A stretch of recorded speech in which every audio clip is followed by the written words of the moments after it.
कल्पना कीजिए एक तारे की जो हमारे सूरज से बहुत बहुत बड़ा है। जब ऐसे विशाल तारे का फ्यूल खत्म हो जाता है तो वह अपना इमेंस वेट सस्टेन नहीं कर पाता। वह अपनी ही ग्रेविटी के नीचे कोलैप्स हो जाता है एक शानदार एक्सप्लोजन में, जिसे सुपरनोवा कहते हैं। जो पीछे बचता है वह एक टाइनी इनक्रेडिबली डेंस ऑब्जेक्ट होता है। इस ऑब्जेक्ट को न्यूट्रॉन स्टार कहते हैं। इसे ऐसे समझिए, अगर आप एक बहुत बड़ा पहाड़ लें और उसे एक सिंगल शुगर क्यूब में स्क्वीज कर दें तो न्यूट्रॉन स्टार उतना ही डेंस होता है। यह पूरे यूनिवर्स में सबसे डेंस चीजों में से एक है।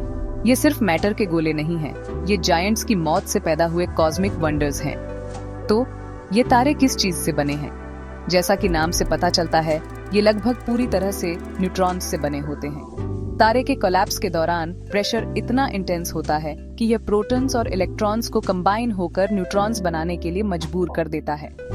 यह प्रक्रिया एक स्पंज को इतनी जोर से निचोड़ने जैसी है कि उसके अंदर के पानी के मॉलिक्यूल्स टूटकर कुछ नया बन जाते हैं।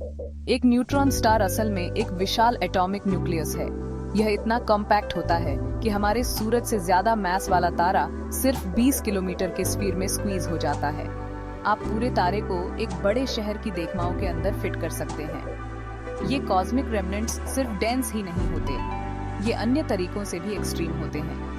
ये इनक्रेडिबली फास्ट घूमते हैं, कुछ हर सिंगल सेकंड में सैकड़ों बार रोटेट करते हैं। कल्पना कीजिए एक स्पिनिंग टॉप की जो आपकी पलक झपकने से भी तेज एक पूरा सर्कल पूरा कर लेता है। हम उस स्पीड की बात कर रहे हैं। उनके अनबिलीवेबली स्ट्रॉन्ग मैग्नेटिक फील्ड्स भी होते हैं जो पृथ्वी के मैग्नेटिक फील्ड से खरबों गुना ज्यादा मजबूत होते हैं। ये गुण उन्हें वैज्ञानिकों के लिए अध्ययन करने के लिए फैसिनेटिंग ऑब्जेक्ट्स बनाते हैं। वे स्पेस में नेचुरल लैबोरेटरीज की तरह हैं, जो हमें उन कंडीशंस में फिजिक्स के फंडामेंटल लॉज को समझने में मदद करते हैं जिन्हें हम अपने ग्रह पर कभी रेप्लिकेट नहीं कर सकते। उनकी डेंसिटी को पर्सपेक्टिव में रखने के लिए इस सिंपल फैक्ट पर विचार कराएं। यदि आप एक न्यूट्रॉन स्टार से सिर्फ एक छोटा चम्मच मटेरियल ले सकें, तो पृथ्वी पर उसका वजन अरबों टन होगा। यह एक बड़े शहर में सभी कारों, ट्रकों और इमारतों के कुल वजन से भी ज्यादा है, जो एक छोटे चम्मच में पैक किया गया है। यह एक्सट्रीम नेचर ही उन्हें इतना खास बनाती है। वे कॉस्मोस के हीरे हैं जो अकल्पनीय दबाव में गढ़े गए हैं, जो प्रकाश से नहीं बल्कि फिजिक्स की प्योर पावर से अपनी सबसे एक्सट्रीम अवस्था में चमकते हैं। वे स्टेलर जायंट्स द्वारा पीछे छोड़े गए शांत स्पिनिंग हार्ट्स हैं। कभी-कभी दो मैसिव तारे एक साथ एक जोड़ी के रूप में पैदा होते हैं, एक दूसरे के चारों ओर डांस पार्टनर्स की तरह ऑर्बिट करते हैं। जब ये दोनों तारे आखिर में सुपरनोवा बन जाते हैं और दो न्यूट्रॉन स्टार्स पीछे छोड़ जाते हैं, तो हमें एक बाइनरी न्यूट्रॉन स्टार सिस्टम मिलता है। ये दो इनक्रेडिबली डेंस ऑब्जेक्ट्स अपना कॉस्मिक डांस जारी रखते हैं, एक कॉमन सेंटर ऑफ ग्रेविटी के चारों ओर घूमते हुए। पहले उनकी ऑर्बिट स्टेबल हो सकती है, जो लाखों सालों तक चल सकती है। वे ग्रेविटी के पावरफुल फोर्स से एक साथ बंधे होते हैं, वही फोर्स जो हमारी पृथ्वी को सूरज के चारों ओर ऑर्बिट कराती है। लेकिन ये डांस हमेशा के लिए चलने वाला नहीं है। इसका एक धीमा लेकिन निश्चित फिनाले है। एल्बर्ट आइंस्टीन के जनरल रिलेटिविटी के थ्योरी के अनुसार कोई भी मैसिव ऑब्जेक्ट जो एक्सेलरेट होता है, जैसे कि ये ऑर्बिटिंग न्यूट्रॉन स्टार्स, उसे स्पेस टाइम के फैब्रिक में रिपल्स पैदा करने चाहिए। इन रिपल्स को ग्रेविटेशनल वेव्स कहते हैं। स्पेस टाइम को एक बड़ी खींची हुई रबर शीट की तरह अब बचिए। जब आप उस पर दो भारी बोलिंग बॉल्स रखते हैं और उन्हें एक दूसरे के चारों ओर घुमाते हैं, तो वे वेव्स पैदा कराएंगे जो शीट पर बाहर की ओर फैलेंगी। उसी तरह दो न्यूट्रॉन स्टार्स ग्रेविटेशनल वेव्स पैदा करते हैं जो यूनिवर्स में प्रकाश की गति से यात्रा करते हैं।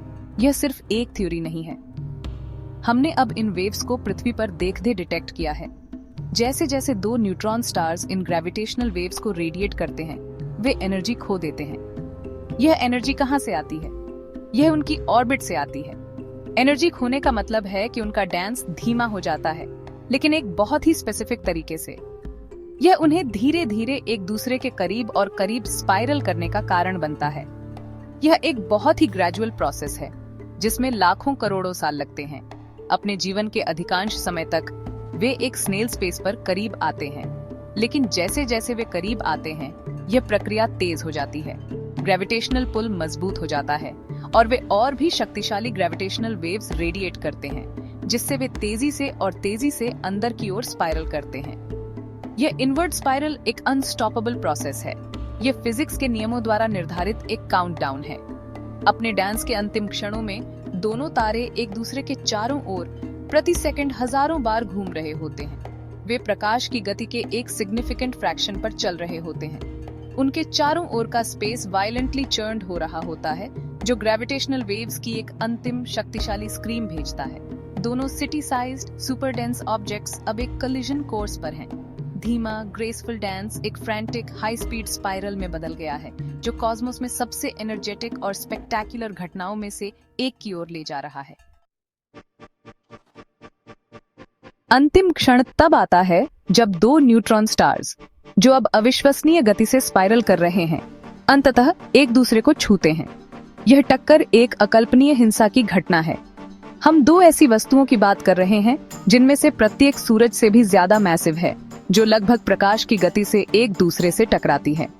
यह टक्कर उन्हें एक सेकंड के एक अंश में अलग कर देती है। यह एक कार दुर्घटना की तरह नहीं है। यह सबसे एक्सट्रीम लेवल पर मैटर का एक फंडामेंटल रीअरेंजमेंट है। दोनों तारों का मटेरियल एक सिंगल सुपर हीटेड और कैओटिक मास में मिल जाता है। इस कैटेक्लिज्मिक इवेंट को किलोनोवा के नाम से जाना जाता है। जब तारे मर्ज होते हैं तो वे एक बड़ा अस्थिर ऑब्जेक्ट बनाते हैं। यह एक बड़ा ज्यादा मैसिव न्यूट्रॉन स्टार हो सकता है जो जल्दी से कोलैप्स हो जाता है, या यह देखधे एक ब्लैक होल बना सकता है। एक ब्लैक होल एक ऐसा ऑब्जेक्ट है जिसकी ग्रेविटी इतनी मजबूत होती है कि कुछ भी नहीं, यहाँ तक कि प्रकाश भी उससे बच नहीं सकता। जैसे ही नया बना हुआ ऑब्जेक्ट सेटल्स होता है, एक बड़ी मात्रा में मैटर और एनर्जी स्पेस में बाहर की ओर ब्लास्ट होती है। यह एक्सप्लोजन अविश्वसनीय रूप से ब्राइट होता है। एक स्टैंडर्ड नोवा एक व्हाइट ड्वार्फ स्टार पर एक एक्सप्लोजन से लगभग 1000 गुना ज्यादा ब्राइट। ये देख लिए, इसे किलोनोवा कहा जाता है। ये कुछ दिनों तक ब्राइट चमकता है और फिर फीका पड़ जाता है। इस एक्सप्लोजन के दौरान बाहर निकला मटेरियल एक बहुत ही खास तरह का होता है। ये शुद्ध न्यूट्रॉन्स का एक बेहद गर्म डेंस क्लाउड होता है। जैसे जैसे यह क्लाउड फैलता और ठंडा होता है, न्यूट्रॉन्स प्रोटॉन्स और इलेक्ट्रॉन्स में डिके हो सकते हैं। फिर ये पार्टिकल्स एटॉमिक न्यूक्ली बनाने के लिए कंबाइन होने लगते हैं। इस प्रक्रिया को आर प्रोसेस या रैपिड न्यूट्रॉन कैप्चर प्रोसेस कहा जाता है, और यह इसी तरह यूनिवर्स में सबसे भारी तत्व बनते हैं।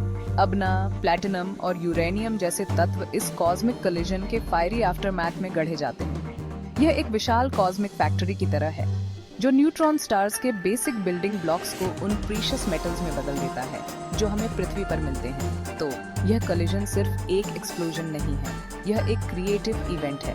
सबसे पहले यह यूनिवर्स में ग्रेविटेशनल वेव्स का एक शक्तिशाली बर्स्ट भेजता है जो मर्जर की घोषणा करता है। फिर यह हाई एनर्जी लाइट का एक छोटा तीव्र बर्स्ट पैदा करता है जिसे गैमा रे बर्स्ट कहते हैं। अंत में यह किलोनोवा बनाता है, एक चमकता हुआ फायरबॉल जो सबसे भारी तत्वों का निर्माण करता है। घटनाओं का यह क्रम वैज्ञानिकों को एक ही कॉस्मिक क्रैश को ऑब्जर्व करने और अध्ययन करने के कई तरीके प्रदान करता है। यह एक मल्टी मैसेंजर इवेंट है जो हमें ग्रेविटेशनल वेव्स और लाइट दोनों में सिग्नल्स देता है, जिससे हम जो कुछ हुआ उसकी पूरी कहानी को एक साथ जोड़ सकते हैं। हमें दो छोटे दूर के तारों के टकराने की प्रतिवाह क्यों करनी चाहिए? इस घटना का महत्व बहुत ज्यादा है। लंबे समय तक वैज्ञानिकों के पास एक बड़ा सवाल था, अबना और प्लैटिनम जैसे भारी तत्व कहां से आते हैं?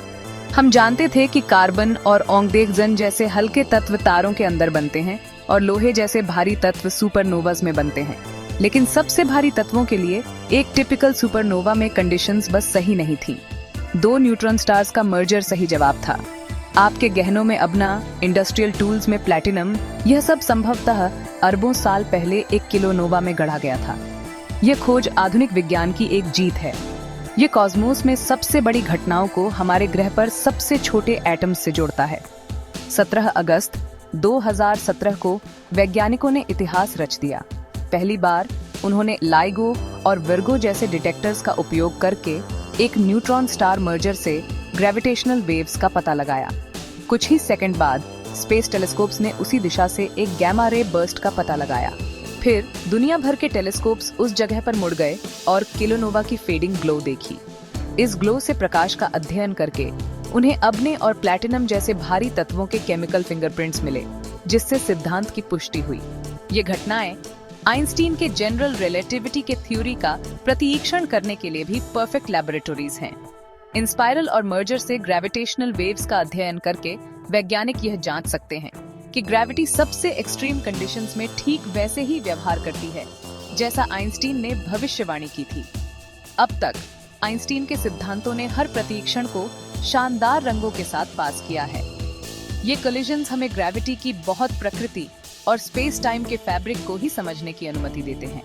यह एक कॉस्मिक एक्सपेरिमेंट होने जैसा है जिसे हम सुरक्षित दूरी से ऑब्जर्व कर सकते हैं, जिससे हमें उन फंडामेंटल रूल्स को समझने में मदद मिलती है जो हमारे यूनिवर्स को नियंत्रित करते हैं। निष्कर्ष में दो न्यूट्रॉन स्टार्स का कोलिजन सिर्फ एक शानदार एक्सप्लोजन से ज्यादा है। यह एक फंडामेंटल प्रोसेस है जो यूनिवर्स को आकार देता है। यह सबसे भारी तत्वों की उत्पत्ति के रहस्य को सुलझाता है। यह पुष्टि करता है कि कॉस्मोस हमारा अंतिम निर्माता है। यह ग्रेविटी के बारे में आइंस्टीन की 100 साल पुरानी भविष्यवाणियों की एक शक्तिशाली पुष्टि प्रदान करता है और यह मल्टी मैसेंजर एस्ट्रोनॉमी के माध्यम से यूनिवर्स में एक नई खिड़की खोलता है, जहां हम कॉस्मिक घटनाओं को पूरी तरह से नए तरीके से देख, सुन और समझ सकते हैं। हर कोलिजन अतीत से एक संदेश है जो हमें हमारे यूनिवर्स की हिंसक, सुंदर और रचनात्मक प्रकृति के बारे में बताता है।